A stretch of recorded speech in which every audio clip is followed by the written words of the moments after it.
Hello, nhớ trong nơi để nó cũng giờ không vui sáng nô.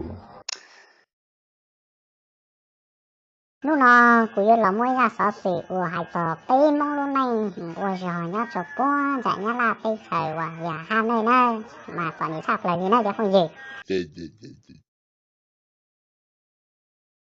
Tại sao sao nhẹ cho nên nó là bê mong xí xí lô ấy. Họ xin du bây giờ chủ xí rồi.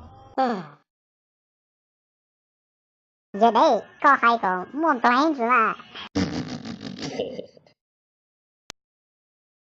Giờ đây của hai sao có hai tiền lì rau có hai sở sự có cái chủ chú ở trong plane còn tế này gì mấy hai lấy đâu chỉ chơi của chỉ gạt xe trong nè.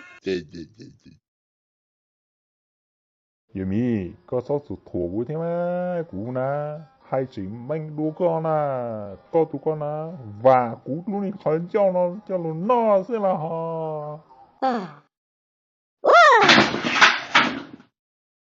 Giờ đây có sách tàu của gì mà hay chứ mà con tàu của thế là có sách tàu của gì nè. Wow.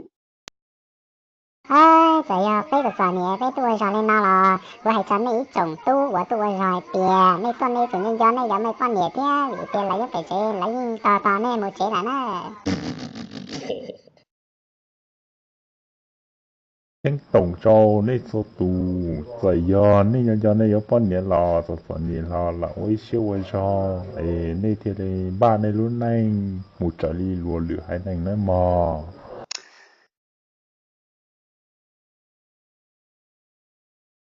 Và thế, chế sĩ hai tiền, in lúc tỏn đây nọ, này lúc này có một trời đi lùa, này chỉ tỏn nhẹ, này chỉ tôi lùa thế, đi nằm với lại nó mà.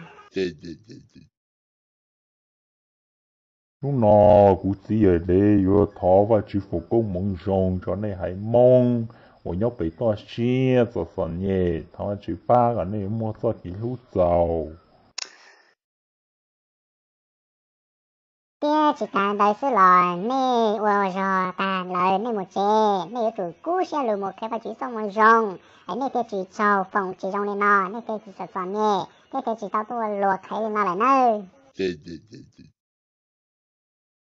Ê, nu nó ư giờ đấy thì giờ nghĩ loạn xin này liền nó sư và thế tiệt xe để ấy nu toàn tên nó bên mà xin chi đuổi nhau hậu sở sự không vui cha nụ nữa